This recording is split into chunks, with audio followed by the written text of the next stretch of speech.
Buenas tardes. ¿Cómo están?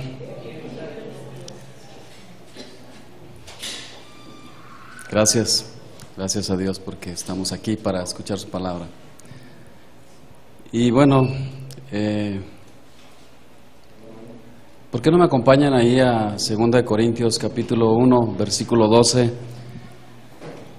al 24? Vamos a leer, aunque prácticamente nos vamos a detener a estudiar el versículo 12.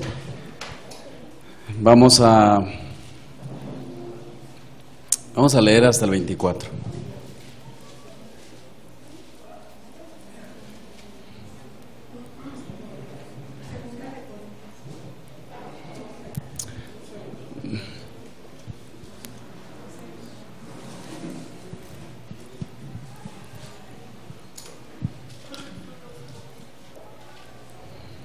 ¿Ya lo tienen?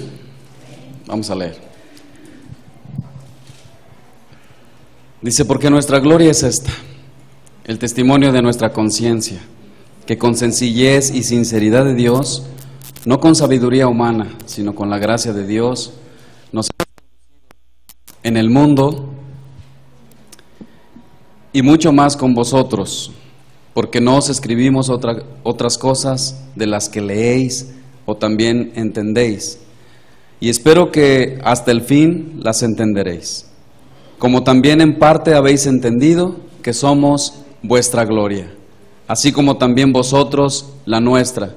Es capítulo 1, versículo 12, ¿sí está bien? ¿Sí? Ok. Bueno, nuevamente el 14, como también en parte habéis entendido que somos vuestra gloria, así como también vosotros la nuestra, para el día del Señor Jesús. Con esta confianza quise ir primero a vosotros, para que tuvieseis una segunda gracia, y por vosotros pasar a Macedonia,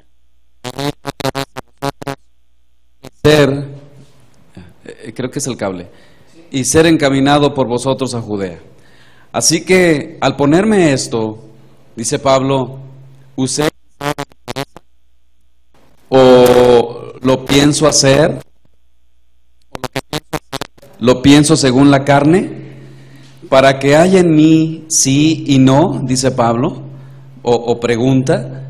Mas como Dios es fiel, nuestra palabra a vosotros no es sí y no, porque el Hijo de Dios, Jesucristo, que entre vosotros ha sido predicado por nosotros, por mí, Silvano y Timoteo, no ha sido sí y no, más bien ha sido sí en Él. Y en Él, amén, por medio de nosotros, para la gloria de Dios. Y el que nos confirma con vosotros en Cristo y el que nos ungió es Dios, el cual también nos ha sellado y nos ha dado las arras del Espíritu en nuestros corazones. Mas yo invoco a Dios por testigo sobre mi alma, que por ser indulgente con vosotros, no he pasado todavía a Corinto. No que nos enseñoremos de vuestra fe, sino que colaboramos para vuestro gozo. Por la fe estáis firmes, porque por la fe estáis firmes. Oramos. Querido Padre, gracias por este tiempo que nos regalas de poder venir aquí y escuchar tu palabra. Considero en mi corazón, Señor, que es el privilegio más grande, Señor, el poder escucharte hablar. Hay otras cosas que agradan a mi vida, Señor, pero nada se compara, Señor, al estar delante de tu presencia, y aun cuando confrontas mi corazón, Señor, aún me agrada, porque sé que es para vida, Señor, y el único propósito es que yo te honre, Señor, y así con cada uno de nosotros. Gracias, Padre, por este tiempo que nos regalas de escuchar tu palabra. Que tu Espíritu Santo hoy nos guíe, Señor, y nos enseñe. Por favor, Señor, porque te lo pedimos en el nombre de Jesús. Amén. Bueno, este tema yo le he titulado El valor de la integridad de corazón. Y es el primer tema de una serie que vamos a empezar en Guanajuato. Y yo quiero comenzar mi estudio con una ilustración que yo escuché en estos días y que me dejó reflexivo y pensando mucho acerca de este tema que yo quiero predicar hoy. Dice esta persona, yo quiero empezar con esta ilustración y quiero terminar con ella. Entonces yo les voy a pedir que sean atentos a la enseñanza, porque yo estoy seguro que el Señor va a hablar. Dice esta persona, imagine por un momento un billete de $100. Alguien lo toma, lo coloca en la ofrenda del culto el domingo. Los tesoreros de la iglesia usan ese billete para darle la ofrenda al pastor. El pastor lo utiliza para comprar el alimento de su familia. El dueño de la tienda lo usa para pagar el recibo de la luz. Y finalmente la compañía eléctrica lo deposita en el banco. Entonces el cajero lo examina, ese billete, de una manera que se da cuenta que es falso y ordena destruirlo. Dice este autor, he aquí un billete que ha hecho mucho bien. Fue dado a Dios, ayudó al pastor, al comerciante, a la compañía de electricidad y sin embargo, a la hora de la verdad final, fue desechado, porque no era genuino, sino una mera imitación de lo real. Con esto en mente, hermanos, yo quiero comenzar. Y quiero comenzar diciendo que todo el mundo quiere aparentar que es honesto y veraz, porque saben que la mentira y la deshonestidad son vicios detestables. De ahí que nosotros podemos ver o podemos molestarnos tanto cuando un político que es corrupto promueve su imagen de hombre serio para ganarse el voto popular, y más en estos tiempos, ¿verdad? Que estamos en campaña, ¿verdad? O que estamos por ahí, estamos viviendo esas circunstancias. Pero hermanos, la falta de integridad es un serio problema en todos los niveles. Pero cuando esta virtud comienza a escasearse en la iglesia y primariamente, hermanos, en aquellos que son líderes, viene a ser una tragedia sumamente seria. ¿Por qué, hermanos? Porque la integridad es la espina dorsal de la vida cristiana y es la espina dorsal del ministerio cristiano. Alguien dijo alguna vez que un creyente sin integridad es tan contradictorio como un diablo humilde. Todos sabemos, hermanos, que son muchos los escándalos que a menudo empañan el cristianismo por la falta de integridad entre aquellos que dicen ser creyentes, pero peor aún, entre los líderes. Es vergonzoso, hermanos, pero esto es una realidad. No importa cuántos talentos, no importa cuántos dones, no importa cuántos recursos nosotros podamos invertir en el ministerio, sin integridad, hermanos, simplemente estamos edificando sobre arena y el resultado final será desastroso tarde o temprano, aunque no veas las consecuencias inmediatas. La palabra integridad proviene de un término latino, hermanos, que significa completo, intacto, entero. Es decir, se trata de algo que no le falta ninguna de sus partes. Es algo que no está dividido internamente. De manera que una persona íntegra es una persona coherente, una persona genuina, es una persona sincera y digna de confianza. Esa persona es lo que es. Lo mismo cuando está solo que cuando está con su familia, cuando está acompañado con los miembros de la iglesia o cuando está interactuando con la sociedad. Su comportamiento no es un rol como un papel que se asume en el teatro. Su forma de ser es genuina. Y en los pasajes que nosotros vamos a estudiar y que ya leímos, hermanos, la iglesia de Corinto, nosotros vemos que la iglesia de Corinto, algunos estaban acusando al apóstol Pablo de ser falto de integridad.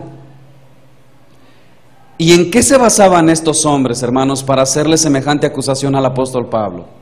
Bueno, entre otras cosas, repentinamente, que Pablo, en el hecho de que Pablo había decidido repentinamente cambiar su itinerario de visitas a la iglesia de Corinto en su tercer viaje misionero. Si nosotros vamos a 1 Corintios capítulo 16, verso 7, nosotros vamos a ver más o menos por qué estos hombres lo estaban acusando. 1 Corintios 16, 7.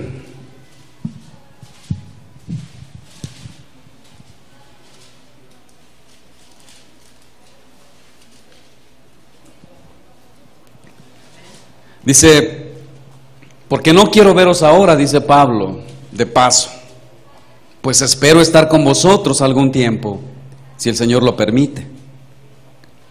Esta palabra, hermanos, si el Señor lo permite, no le cayó muy bien a la iglesia de Corinto. Y cuando Pablo cambia su plan, algunos hermanos en la iglesia de Corinto lo acusaron de no ser un hombre íntegro porque había cambiado su itinerario. Este cambio de planes fue lo suficiente para que estos hombres arremetieran contra Pablo sin haberle dado la oportunidad de decirles cuáles eran los motivos. Ahora bien, Pablo, hermanos, estaba persuadido del impacto que ese ataque a su carácter podía provocar eventualmente en la salud espiritual de sus hermanos. No olvidemos, hermanos, que Pablo era un apóstol del Señor Jesús. Entonces esto mueve a Pablo a defenderse a sí mismo, pero Pablo estaba defendiendo realmente su ministerio apostólico. Pablo sabía que el diablo podía usar y minar la fe de los hermanos si el carácter de Pablo quedaba entredicho. Es por esto que Pablo tuvo que escribir esta porción. Versículo 12 de 2 de Corintios 1, otra vez, ahí vamos a estar, hermanos, prácticamente nuestro estudio. Dice, porque nuestra gloria es esta, el testimonio de nuestra conciencia, que con sencillez y sinceridad de Dios, no con sabiduría humana, sino con la gracia de Dios, nos hemos conducido en el mundo, y mucho más con vosotros. Lo que Pablo está diciendo, hermano, aquí es que él se gloría en el testimonio de su propia conciencia, de que él había actuado sin doblez, sin motivaciones ocultas y engañosas. De hecho, más adelante, en los versículos que ya leímos, Pablo llama a Dios su testigo, de que fue por amor a los mismos corintios que él pospuso su viaje.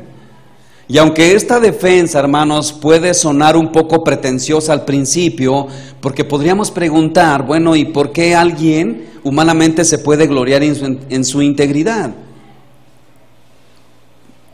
Alguien le podría decir a algún hermano, oye, ¿por qué te glorías en tu integridad? Pero cuando nosotros examinamos el texto más de cerca, nos damos cuenta, hermanos, de que ese no era el espíritu de Pablo aquí. Leamos otra vez el texto. Porque nuestra gloria es esta, el testimonio de nuestra conciencia. Escuchen, que con sencillez y sinceridad de Dios, o sea, es decir, Dios en él, no con sabiduría humana, sino con la gracia de Dios, dice, nos hemos conducido en el mundo y mucho más, dice, delante de ustedes.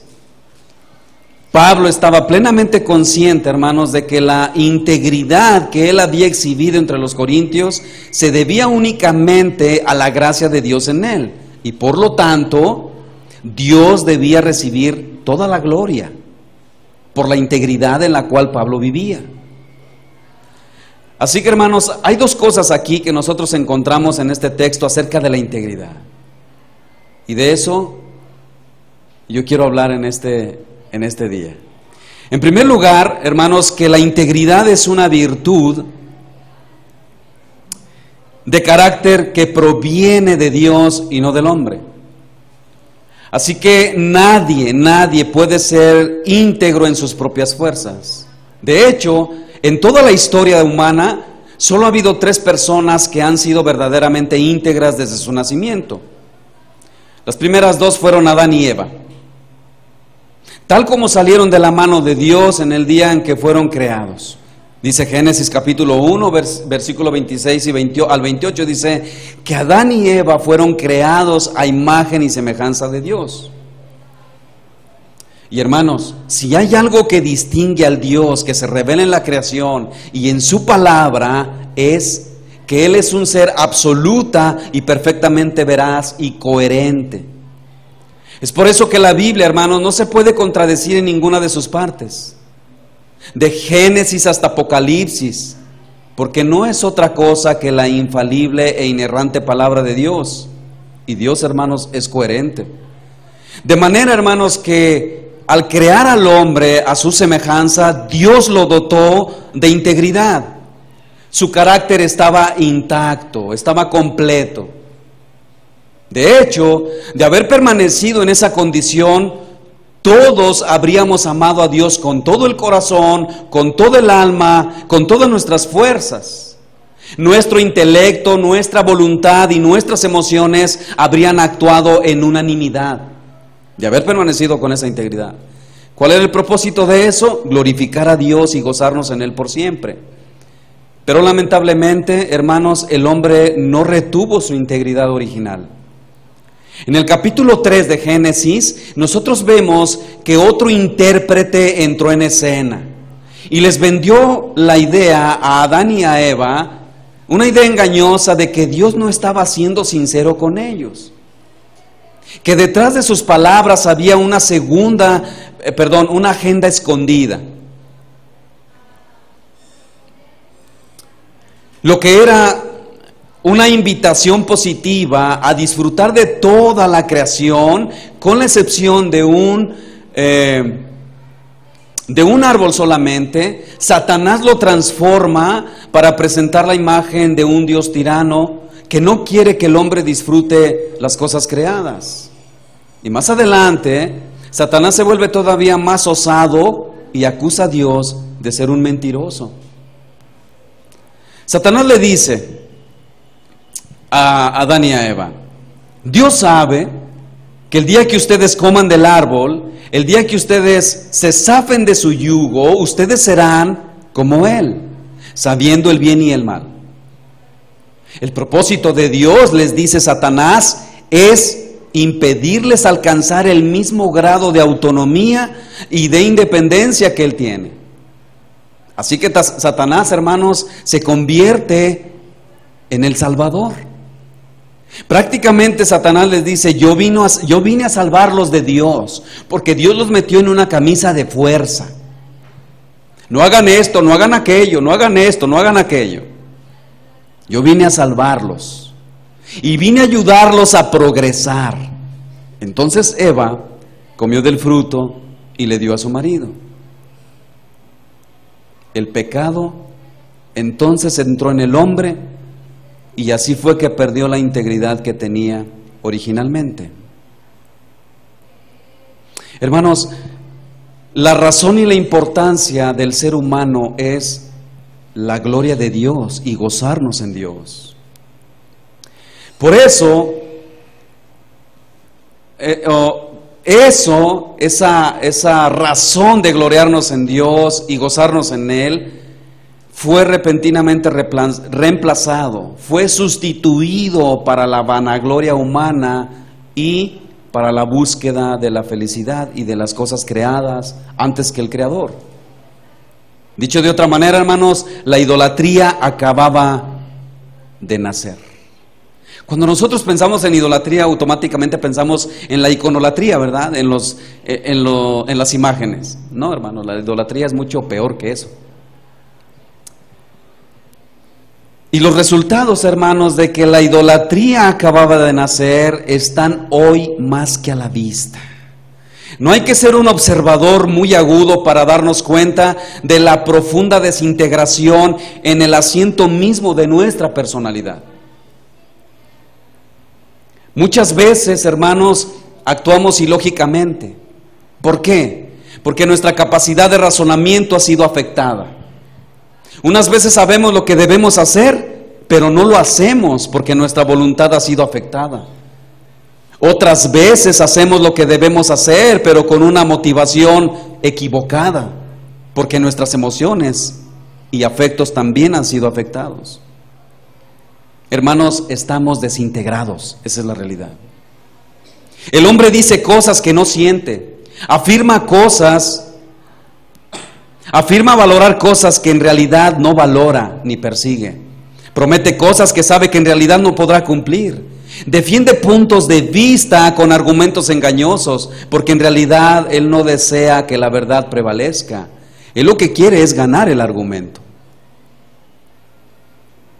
Así que no importa, hermanos, cuántas personas en el mundo defiendan su propia integridad. Lo cierto es que después de la caída, toda la raza humana ha venido padeciendo una terrible falta de integridad. Pero gracias a Dios, hermanos, que esa no es toda la historia. Hace 2000 años nació otra persona íntegra. Esta persona poseyó integridad a toda prueba. Nuestro glorioso y bendito Señor Jesucristo, que siendo Dios se hizo hombre y que habiendo sido tentado en todo, como dice Hebreos 4:15, Él mantuvo intacta su integridad hasta el fin. Él vivió la vida perfecta de obediencia que ninguno de nosotros aquí habría podido vivir. Pero no solo eso, sino que después murió, hermanos, en la cruz del Calvario, muriendo la muerte que todos nosotros debíamos morir. Y Él hizo eso, hermanos, no solo para pagar nuestros pecados y reconciliarnos con Dios, no, hermanos, no solamente por eso, sino también para restaurar en nosotros la imagen divina que quedó seriamente distorsionada por causa de nuestro pecado. En otras palabras, hermanos, la obra que Jesús está haciendo por su Espíritu en nuestros corazones es volvernos a ser íntegros. Esa es la obra de la gracia de Dios en la que Pablo se gloría en el texto que leímos. Pablo, hermanos, no estaba haciendo alarde de su integridad. Él no va con los corintios y les dice en esta carta: fíjense que yo soy un hombre íntegro y ustedes no tienen de nada que acusarme. Pablo no estaba haciendo alarde de esto. Él estaba diciendo: yo le doy gracias a Dios porque por la obra de su gracia Él me ha hecho un hombre íntegro. Es una integridad que viene de Dios. Si bien, hermanos, su conciencia le daba testimonio de su conducta externa, Pablo era consciente con lo que había en su corazón. Pero al mismo tiempo, Pablo estaba consciente de que todo el crédito era para Dios, no para él. Porque sin la obra del Espíritu Santo en él, tal integridad, hermanos, habría sido simplemente imposible. De ahí lo que Pablo escribe en 1 Corintios 4:7, donde él dice: ¿qué tú tienes que no hayas recibido? Y si lo recibiste, obviamente fue de Dios. ¿Por qué te glorías como si no lo hubieras recibido? Y en 1 Corintios 15:10, Pablo dice: por la gracia de Dios soy lo que soy. Ahora bien, esa integridad, hermanos, que ahora es restaurada por la gracia de Dios en nuestras vidas, en el momento de la conversión, cuando Dios comienza a restaurarnos, hermanos, solo podrá ser sostenida, cultivada y desarrollada en nosotros en la misma medida en que nos mantengamos dependiendo de los recursos de la gracia de Dios. No hay otra manera, no hay otra manera. Y por supuesto, haciendo la obra de Dios con la metodología de Dios y no con la metodología o la sabiduría humana. Veamos otra vez el verso 12.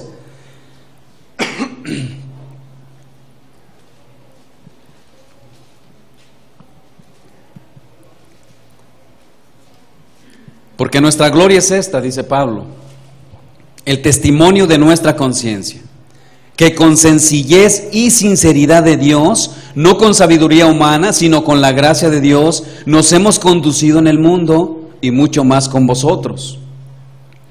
Hermanos, lo que Pablo está diciendo aquí es que la gracia de Dios produce integridad y que la sabiduría humana produce otra cosa completamente diferente.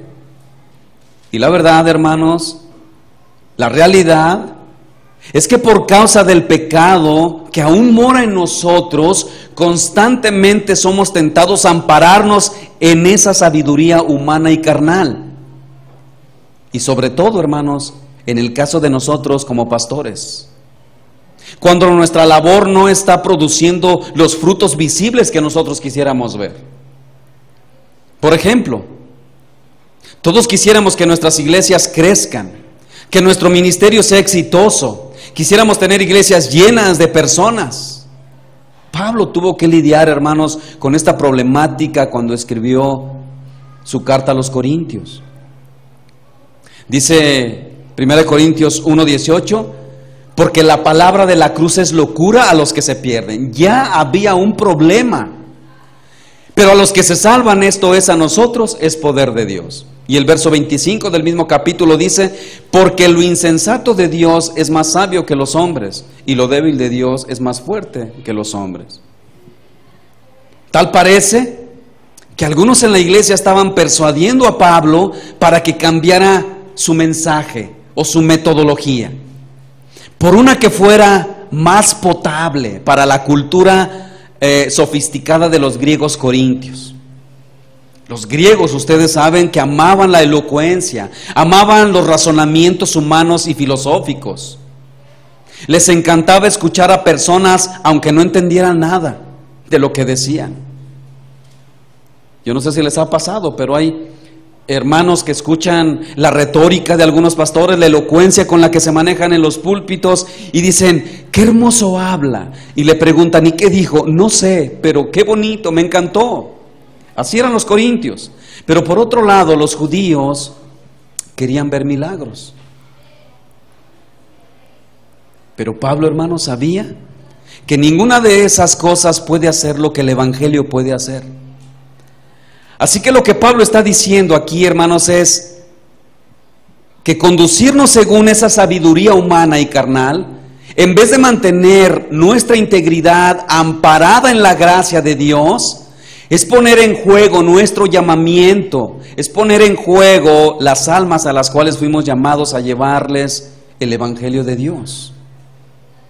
Hermanos, el hombre ha probado ser genial en muchas cosas, pero en lo que respecta a la salvación del alma, ha fracasado. Y lamentablemente, todos sabemos que tanto ministros como la iglesia, hermanos, en general, han vendido su primogenitura por un plato de popularidad. Que diciéndose llamar cristianos, aman el mundo y las cosas que hay en el mundo. Hermanos, la integridad práctica es una lucha en la vida del creyente y es una lucha contra el pecado que intenta desintegrarnos otra vez. Y eso, hermanos, le puede pasar tanto a pastores como a no pastores, a cualquier creyente. Pablo advierte incluso a los corintios en su segunda carta, capítulo 11, verso 3, dice, pero temo que como la serpiente con su astucia engañó a Eva, vuestros sentidos, dice, sean de alguna manera extraviados de la sincera fidelidad a Cristo. Y la palabra que Reina Valera traduce aquí como sentidos es la palabra noema, que significa mente o pensamientos. Y vean cómo lo traduce la Biblia de las Américas. Dice, pero temo que así como la serpiente con su astucia engañó a Eva, vuestras mentes sean desviadas de la sencillez y pureza de la devoción a Cristo. Y hermanos, a final de cuentas, es esa devoción sencilla y pura lo que cuenta delante de nuestro Señor Jesucristo. Estos hermanos de Corinto estaban a punto de perder esa devoción simple, pura y sencilla. ¿Por qué? Por prestar atención a los falsos maestros. Cuando Pablo dice lo que ahí en 2 Corintios 11, él está hablando en el contexto de los falsos maestros, de los ministros de Satanás que se disfrazan como ángel de luz. Sus falsas doctrinas, hermanos, era el instrumento usado por el diablo para robarle su sincera devoción a Cristo. Y déjenme decirles, hermanos, que la falsa doctrina mata la pasión y la piedad. Pero no solo eso, hermanos. La falsa doctrina, ¿dije la sana o dije la falsa? Ok, la falsa doctrina, hermanos, es un problema encima de tu problema. Porque si tú eres una persona que está enfermo y recibiste una falsa enseñanza bíblicamente y no sanas aún porque has reprendido no sé qué tantas veces, de madrugada te levantas, eso es un problema encima de tu problema, porque estás enfermo y encima de eso tienes un problema doctrinal. Es lamentable, hermanos, pero esa es la realidad de la iglesia. Es más, yo quiero decirte que la iglesia actualmente vive una depresión espiritual. Miren cuántos lugares hay aquí vacíos. Y yo no quiero hacerte sentir mal y que salgas con una conciencia culposa de decir, es que no he hecho como Dios. No, no, no. Y sin fruto. No, si realmente hay culpa, que haya fruto. ¿Sí? Cuenta los lugares. Y pregúntate cuál es la razón.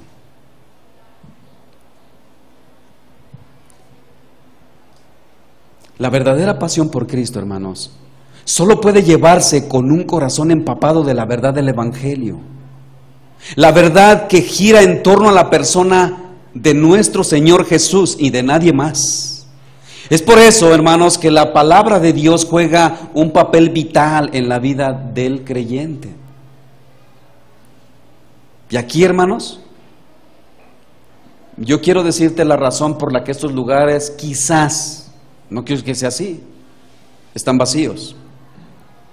Porque existen demasiados hombres y mujeres dentro y fuera de las iglesias que profesan ser creyentes, pero que no conocen lo que es integridad. Hay demasiado pecado. Ya no se puede confiar en los llamados cristianos, lamentablemente, por no vivir en integridad.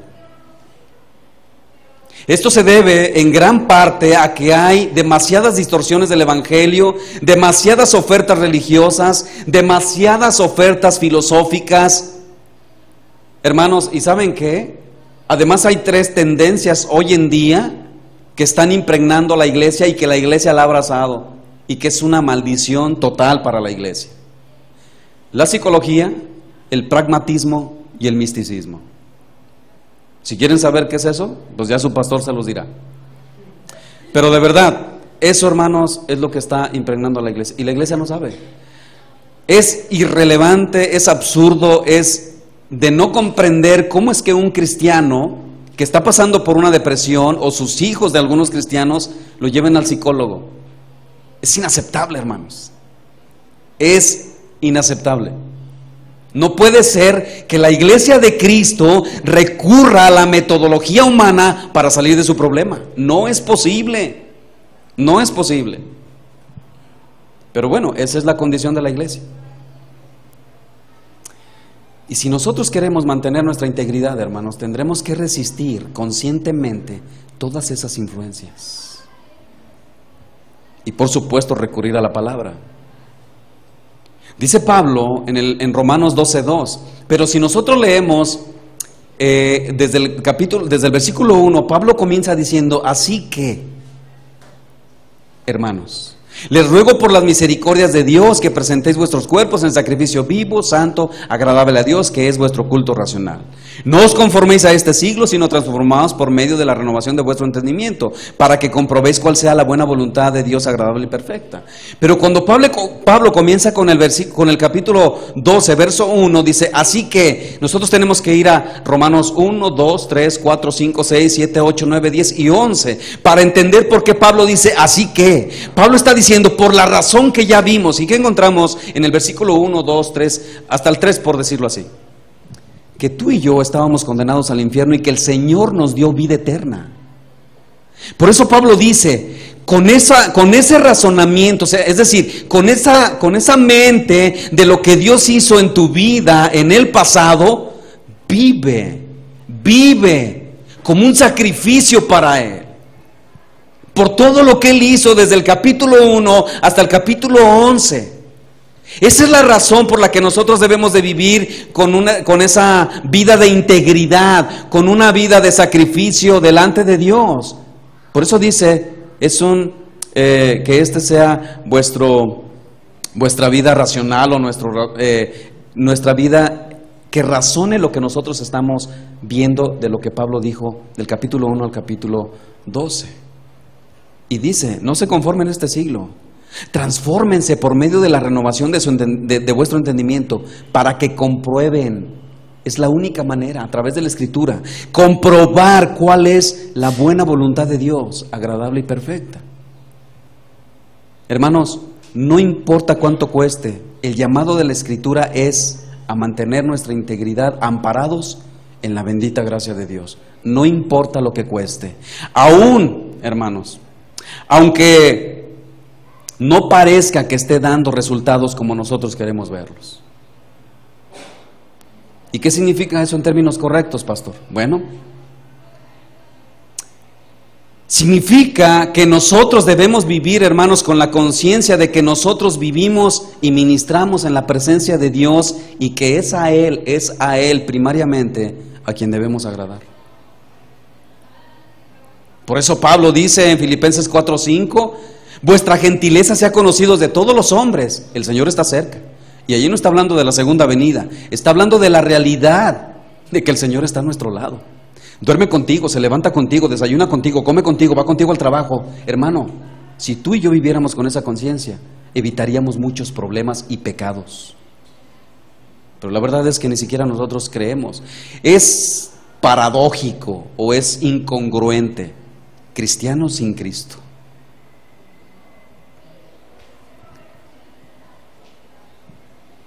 Dice Pablo en 2 Corintios 17, dice, pues no somos como muchos que medran falsificando la palabra de Dios, sino que con sinceridad, como de parte de Dios y delante de Dios, hablamos en Cristo. De parte de Dios y delante de Dios. En la época de Pablo, hermanos, había mercaderes que aguaban el vino, que vendían para ganar más dinero. Y lo que Pablo está diciendo aquí en este texto es que nosotros no somos como esos comerciantes deshonestos que aguan el evangelio y que tratan de suavizarlo para hacerlo más potable, para hacerlo menos ofensivo. Hermanos, nuestra ligera vida delante de Dios hace nuestro cristianismo para los que nos ven más potable. ¿Sí sabes por qué? Piensa en esto, hermanos. Si la iglesia está supuesta a ser una representación del evangelio en la tierra y a demostrar si Dios es un Dios misericordioso o un Dios sin misericordia, piensa en esto, hermanos. ¿Cómo sabrá el mundo quién representa a Jesús? Si tanto cristianos como no cristianos hacen lo mismo, ¿cómo sabrá el mundo quién representa a Jesús? ¿Quiénes son los cristianos y quiénes no? Si los cristianos mienten, roban, hacen lo que quieren. Vean los matrimonios hoy en día. En 2 años he dado 3 cursos matrimoniales de 6 meses cada uno. Y ustedes no se imaginan, hermanos, la gran necesidad que hay en el matrimonio de conocer el evangelio. ¿Por qué? Porque generalmente los que vienen corriendo hacia el matrimonio tienen expectativas dentro del matrimonio y cuando no se cumplen esas expectativas, lo primero que hacemos es correr. Y lo mismo hacemos en la iglesia. Llegamos con expectativas a la iglesia porque yo quiero que aquí se me haga esto y se me haga aquello, pero cuando el pastor no cumple con eso, entonces nos queremos ir. Dígame si no es verdad.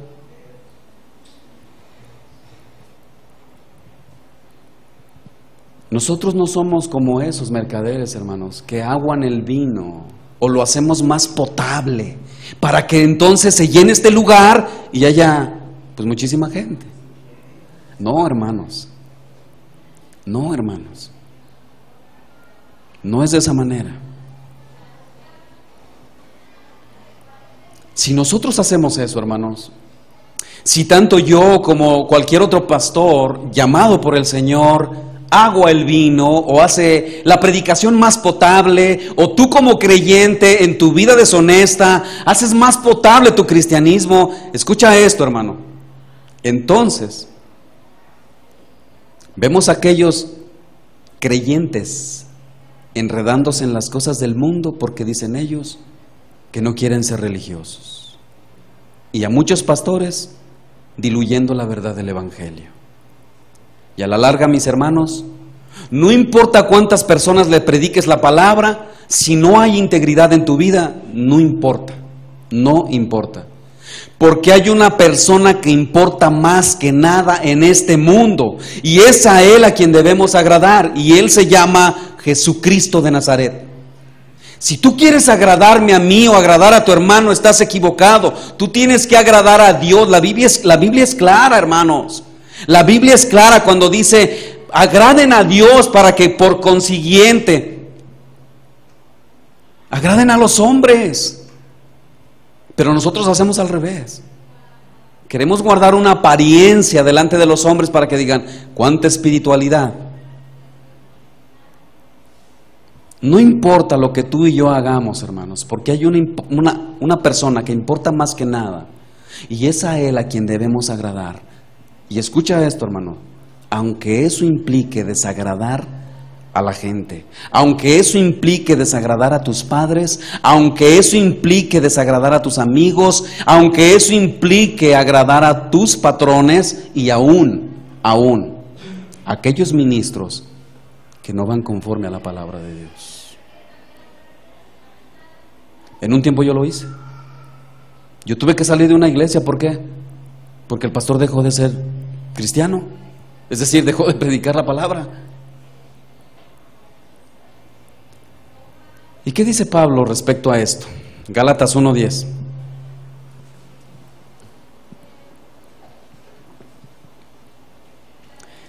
Dice, pues busco ahora el favor de los hombres o el de Dios. O trato de agradar a los hombres. Pues si todavía agradar a los hombres, escuchen esto, hermanos, esto es para nosotros.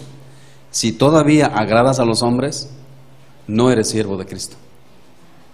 Lamentablemente. Pablo lo dice, no sería siervo de Cristo si yo agradara a los hombres.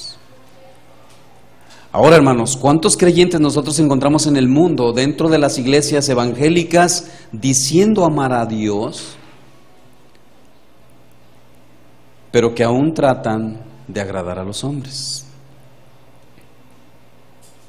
Dice Primera de Tesalonicenses 2:3-4, dice, porque nuestra exhortación no procedió de error ni de impureza, ni fue por engaño, sino que según fuimos aprobados por Dios para que se nos confiase el evangelio. Así hablamos, dice Pablo, no como para agradar a los hombres, sino a Dios, que prueba los corazones. Por eso ahí el título, el valor de la integridad del corazón. Hermanos, Dios se goza por el hecho de que el evangelio sea predicado, pero tiene que hacerse fielmente y con integridad, porque de esa manera, hermanos, su hijo es glorificado, de ninguna otra. Y ese agrado de Dios, hermanos, es lo que nos debe motivar a vivir con integridad, porque, hermanos, nosotros queremos que las almas sean salvadas, ¿sí o no? No estoy en una iglesia evangélica yo.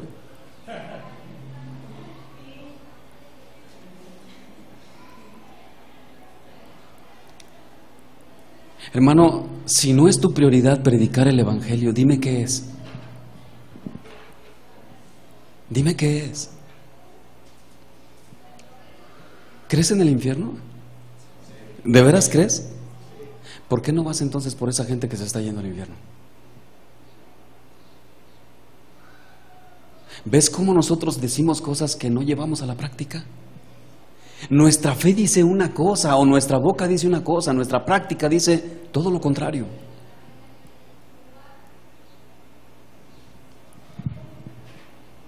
Si después de esto no quieren invitarme nuevamente, Gloria a Dios.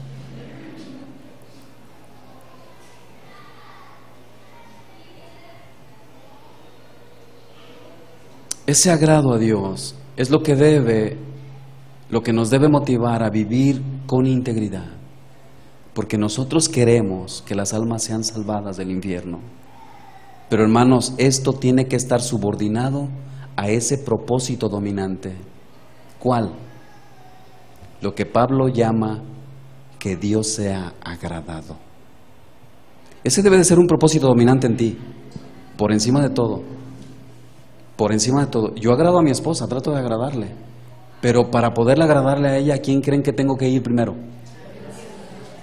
Yo le rindo cuentas a Dios todos los días. Todos los días, hermanos. Todos los días. Para poder agradarle a mi esposa, yo primero agrado a Dios. Y ese debe de ser un propósito en ti y en mí dominante. Esto me domina a mí, que vivo delante de ti, Señor. No me importa lo que diga mi abuelo, mi abuela, mi primo. No importa mi novio, mi novia, mi esposa, mi esposo. No importa, Señor. Es mi vida contigo. Porque tú me diste la vida. Y ese es el propósito en ti y en mí. Es por esto que Pablo le dice a Timoteo en su segunda carta, capítulo 4, verso 1, te encarezco delante de Dios y del Señor Jesucristo, que juzgará a los vivos y a los muertos en su manifestación y en su reino. Predica la palabra,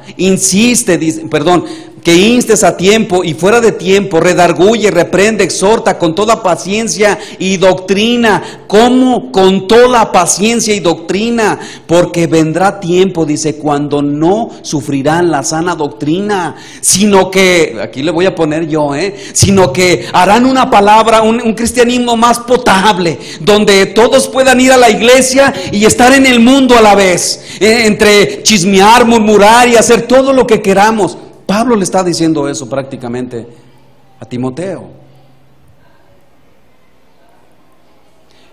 Piensa en esto, hermano. Déjame ir para acá porque sienten así como que... Piensa en esto. Si en verdad quieres obedecer a Dios, hermano, ¿en verdad? ¿Sí? Ahora bien, cada que te reúnes aquí,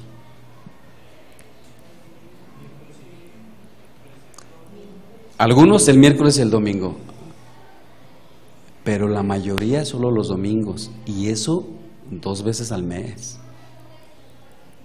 La pregunta aquí es, ¿ustedes creen que es importante reunirnos el domingo? Entonces, ¿por qué no nos congregamos regularmente? Y yo no los conozco, yo no los conozco. Porque van a decir, no, ya habló con el pastor Ricardo. No, hasta ahorita que llegué hablé con él y de otras cosas. Estamos platicando ahí. Pues no que queremos agradar al Señor. Esa es su voluntad. Esa es su voluntad, entre otras cosas, hermanos.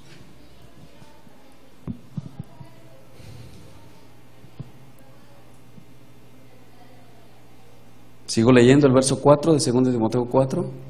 Y apartarán de la verdad el oído y se volverán a las fábulas. No vayas ahí. Son bien radicales ahí. No, mejor vámonos a otro lado. Hermanos, yo sé que esto es fácil de decir, pero la verdad es que todos nosotros estamos en un grave peligro de predicar nosotros y de vivir estando más conscientes de la aprobación de los hombres que de la aprobación de Dios. ¿Cómo me veo, pastor? ¿Cómo me veo, pastor? Bien, ¿no? Bien guapo. Ay. ¿Cómo me veo yo? Estamos buscando la aprobación de los hombres. No, hermanos, no es así. Tenemos que quitar esa conciencia. Y esto, hermanos, es para todos, para ustedes y para mí. Los verdaderos creyentes, hermanos, viven conscientes delante de Dios las 24 horas del día, los 7 días de la semana. Ya sea que estén en la iglesia, ya sea que estén con su familia o a donde quiera que se encuentren, viven conscientes de la vida de Dios en ellos, de la presencia de Dios en ellos. conscientes. Miren, hermanos, ¿qué harían si el Señor llegara el sábado por la noche? Señor Jesús, ¿quién? Dice el hermano o la hermana, ¿verdad? La hermana desde la cocina, ¿quién? Ya ven como las hermanas. Y dice el Señor, tu Señor. Entonces sales a recibirlo. Ay, no, pues quieres transformar la casa, ¿verdad que sí? Ay, el Señor Jesús. Y él dice, no voy a pasar, solamente te vengo a decir que mañana tenemos una cita en la iglesia.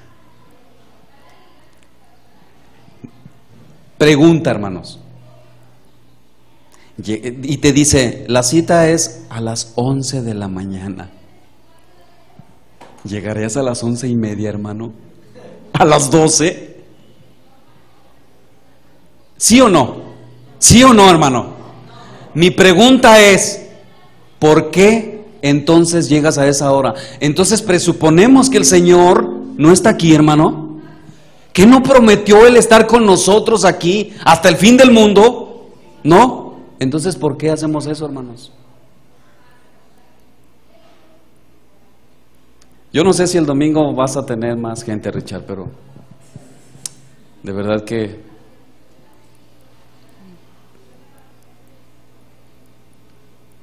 Dios nos ayude.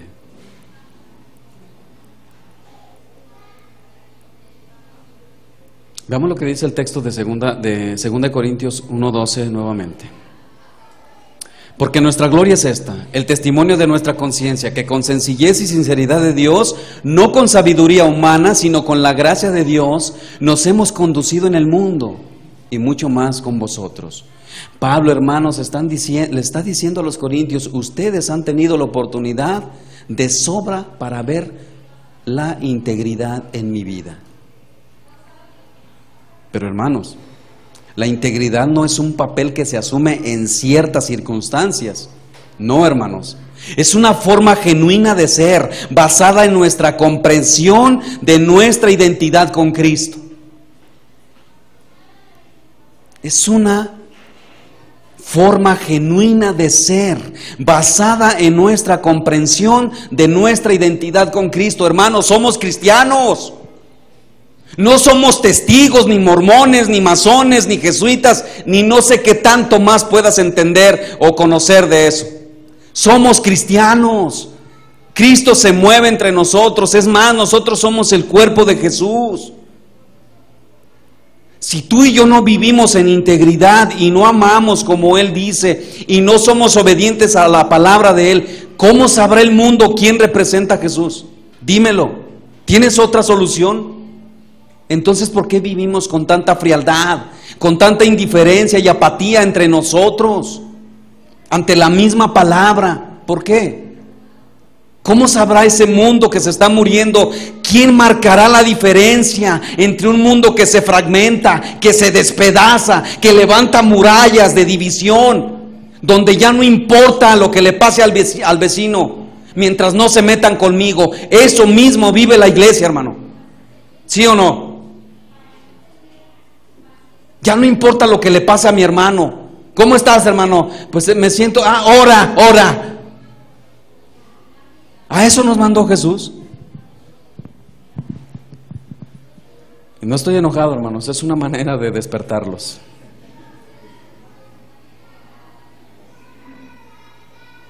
Hoy ya no escuchamos en muchas iglesias que somos esclavos de Jesús. Se habla de éxito, se habla de salud, de riqueza, de prosperidad, de la búsqueda de la felicidad. Con frecuencia escuchamos que Dios ama a las personas incondicionalmente y que Él quiere que ellos sean lo que ellos quieren ser. Eso no es bíblico, hermanos. El cristianismo verdadero, hermanos, no es sumar a Jesús a mi vida. El verdadero cristianismo más bien es dedicarme yo mismo por completo a Él.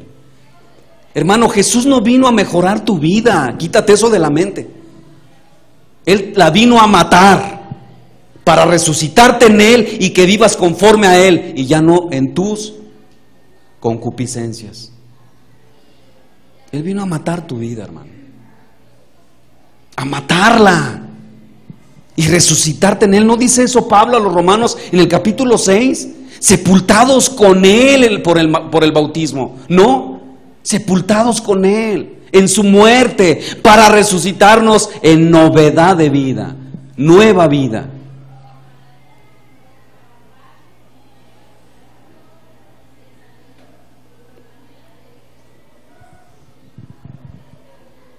Yo debo dedicarme a Él por completo, sometiéndome enteramente a su voluntad y procurar agradarlo por encima de todo y de todos.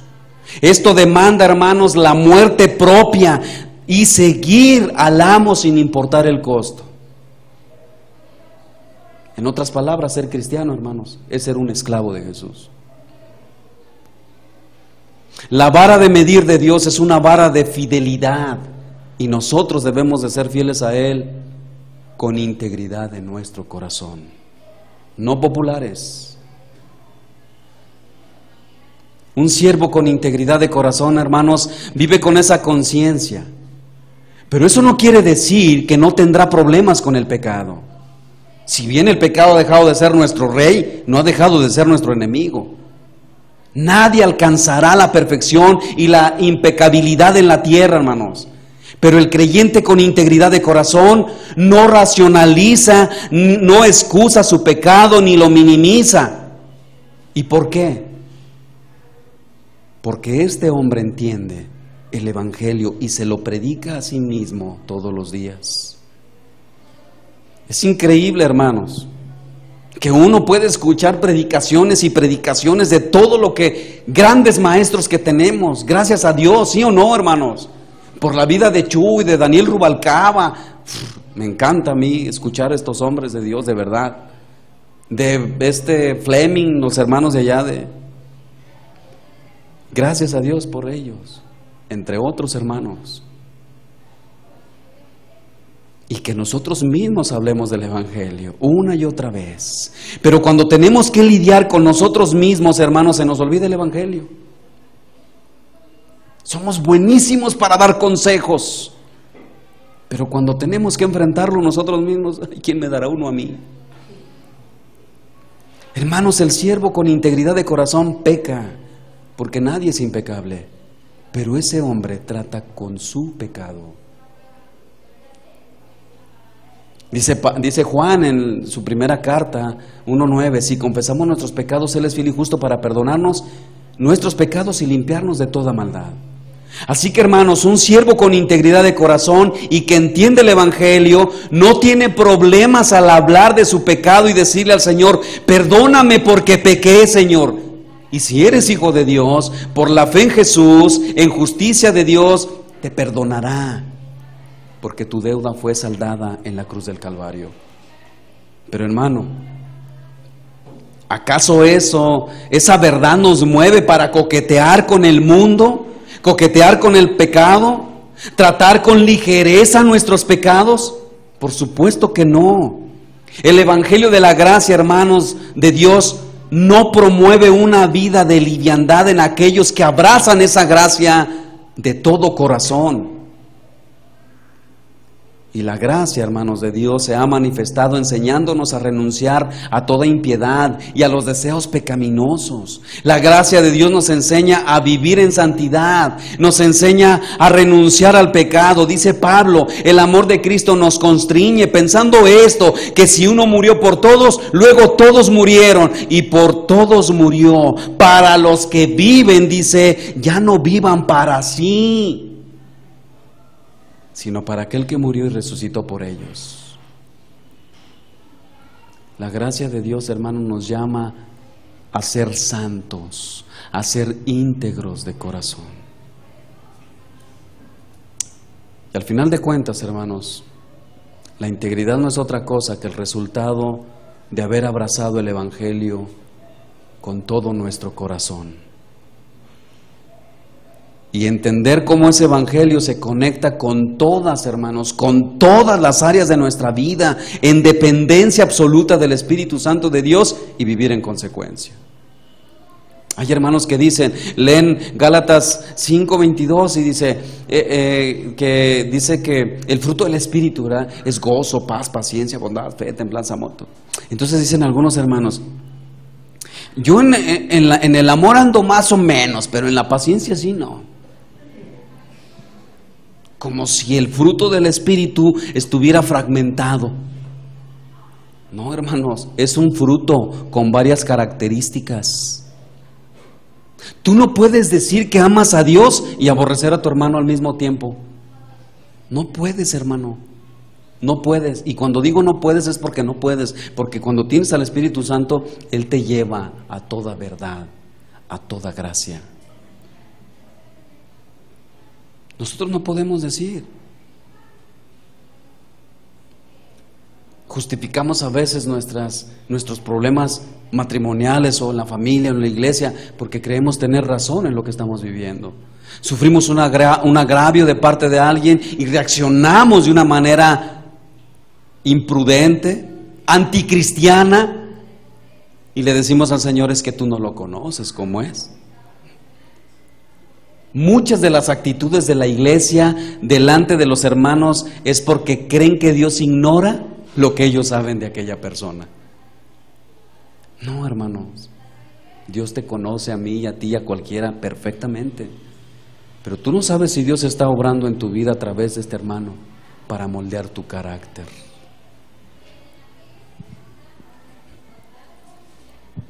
Estoy terminando, hermanos, no se desesperen.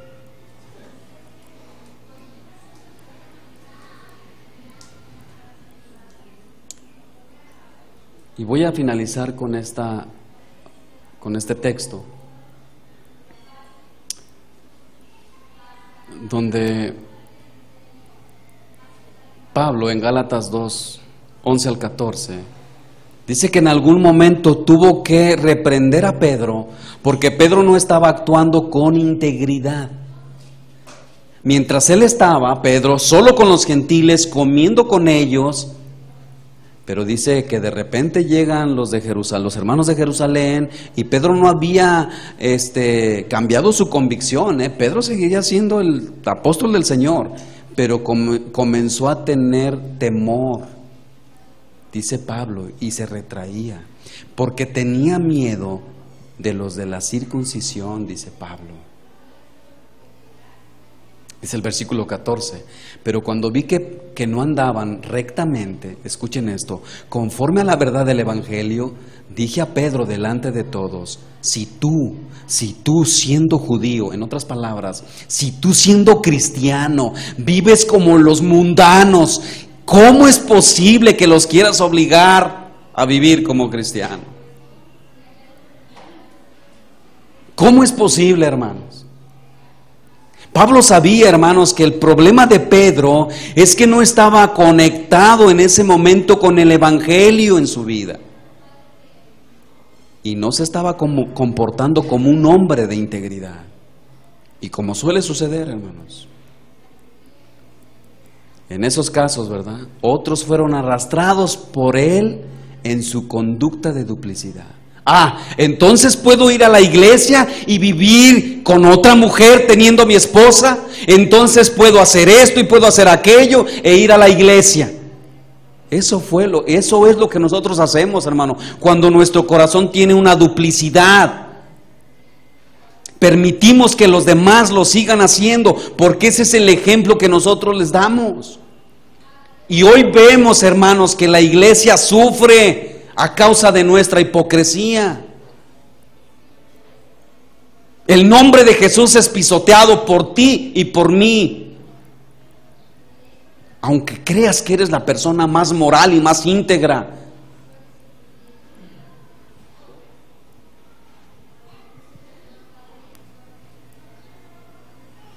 fueron arrastrados por esa conducta de duplicidad. Pero yo le doy gracias a Dios, y yo creo que ustedes también, que ese no fue el patrón de vida de Pedro. porque Pedro selló con su muerte su sincera fidelidad a Jesús. Hermano, la integridad no es un lujo, la integridad no es algo opcional para el creyente. Ese rasgo de carácter es la espina dorsal de la vida cristiana y es la espina dorsal del ministerio cristiano. Veamos a David. Salmo 15:1. Jehová, ¿quién habitará en tu tabernáculo? ¿Quién morará en tu monte santo? El que anda en integridad y hace justicia y habla verdad en su corazón. Y el Salmo 101, verso 6. Mis ojos estarán sobre los fieles de la tierra para que moren conmigo. El que anda en camino de integridad me servirá. Una persona, hermanos, que no vive en integridad, no tiene derecho de predicar el evangelio. No tiene derecho, hermanos.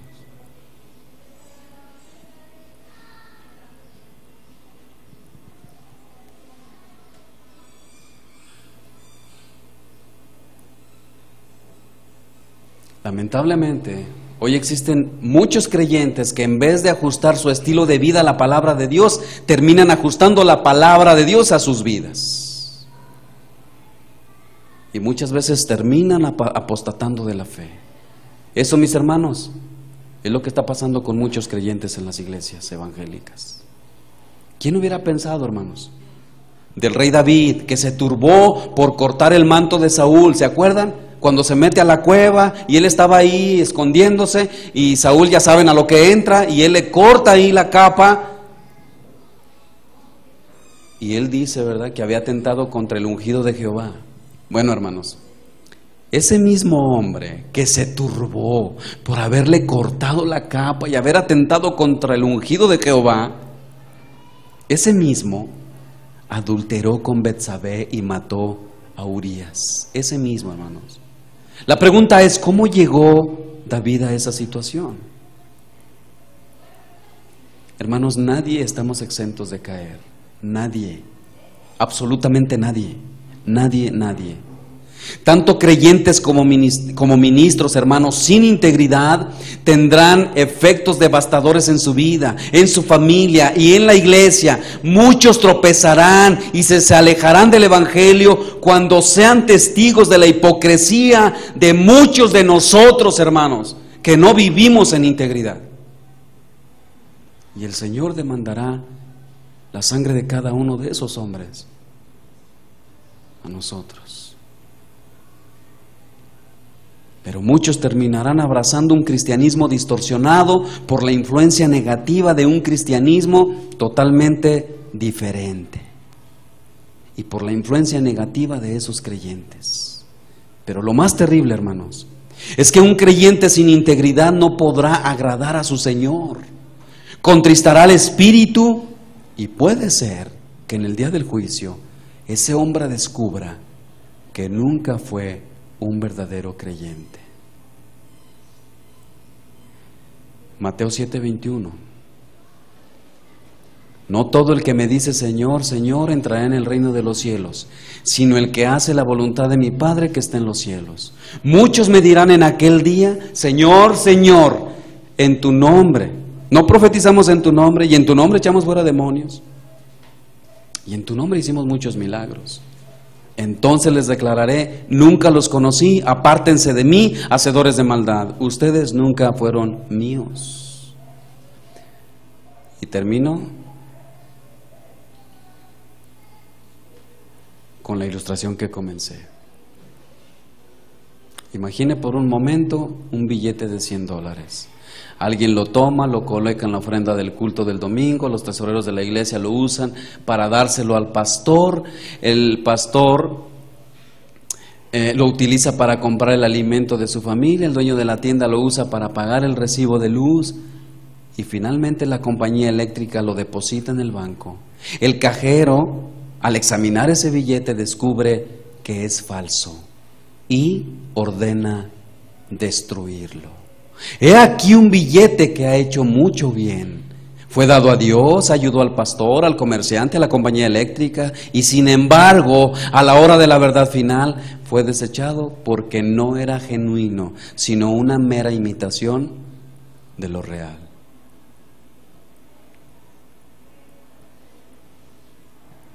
¿Qué vamos a hacer con esto, hermanos? Porque ustedes no pueden quejarse de que no tienen palabra, ni yo ni nadie. Y tú no puedes culpar a nadie de tu decadencia espiritual, porque el pecado mora en tu corazón. Y si no estás esforzándote por vivir una vida de integridad delante de Dios, hermano, analízate. Analízate. Pónganse de pie, hermanos, vamos a orar.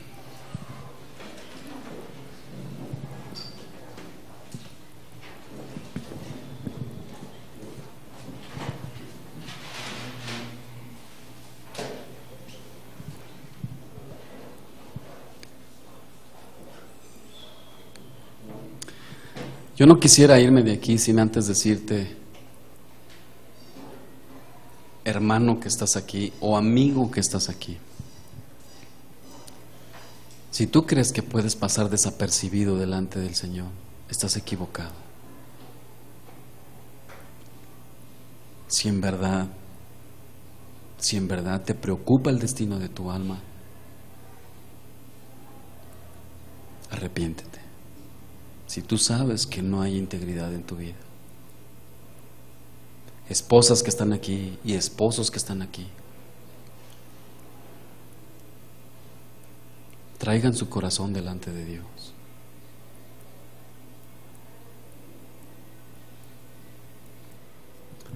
Cierra tus ojos. Querido Padre, te damos gracias por tu palabra. Y la verdad es que nos hemos encontrado faltos, Señor. Porque cuando hacemos un examen, Señor, profundo a la luz de tu palabra, entonces sale la realidad de nuestras vidas. Pero gracias, porque estamos a tiempo, Señor, de corregir. Gracias porque aún está la esperanza en Cristo Jesús de poder vivir una vida cristiana honesta, Señor. Gracias por tu amor y por tu misericordia, Señor. Perdóname porque ha sido para mí ligero, Señor, en muchas ocasiones. Perdóname, Señor. Como esposo, perdóname por no tomar la responsabilidad de mi esposa y de mis hijos como tú lo ordenas, Señor. Y como esposa, Señor, perdona, Señor, también, porque no se ha cumplido la responsabilidad en el rol que se ha conferido. Y a cada uno de nosotros, Señor, como siervos tuyos, como miembros del cuerpo, Señor, ayúdanos a ser recomendables, Padre, para la iglesia, para el evangelio, Señor. Y que el mundo vea, Señor, y que sepa distinguir entre los que no son y los que sí son. Ayúdanos, Señor, por favor, porque tú eres nuestro Señor.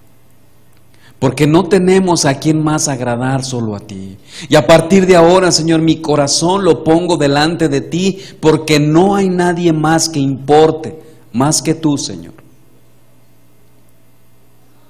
Y si vivir en integridad, Señor, honrándote conforme a tu palabra, significa para mí desagradar al mundo, Señor, estoy dispuesto a honrarte, Señor, porque tú lo vales todo. Tú mereces toda mi vida, toda mi gratitud. Tú mereces, Jesús, toda la gloria, toda la honra. Tú mereces todo, Señor. Gracias, Señor. Gracias por este pueblo. Que tu palabra, Señor, quede en estos corazones. Esa es mi oración, Señor. Ese es mi deseo. Y que seas tú el que redarguya. Y que seas tú, Señor, el que traiga con lazos de amor Gracias, Señor. En el nombre de Jesús. Amén.